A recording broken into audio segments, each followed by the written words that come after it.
Avec 2409 places ouvertes à l'année contre 2174 l'an dernier, le plan hiver intervient comme une véritable offre d'hébergement complémentaire.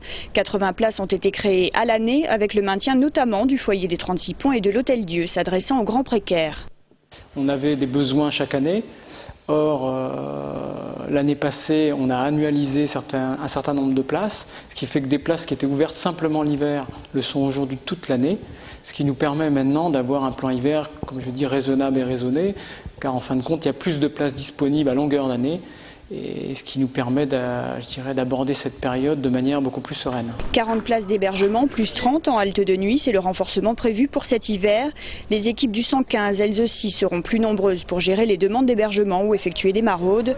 Au-delà, et comme le demandaient les associations, c'est une vraie politique de sortie de centres d'hébergement qui est menée. On a cette année amélioré, le dispositif de logement des personnes qui étaient en hébergement d'urgence, à savoir il y avait des personnes dans ce qu'on appelle les CHRS, elles sont d'hébergement d'urgence, qu'on a fait basculer dans des logements, classiques, parce qu'en fait ils avaient toutes les caractéristiques possibles pour y accéder. Donc là les bailleurs nous ont beaucoup aidés et le Conseil général, ce qui nous a permis de libérer des places aussi existantes. En cas de chute des températures excessives, d'autres places seront ouvertes. Dès ce soir, le 115 doit orienter les sans domicile fixe vers une place pour une durée indicative de 30 nuits. Le restaurant social du Grand Ramier, lui, doit ouvrir ses portes le 1er décembre.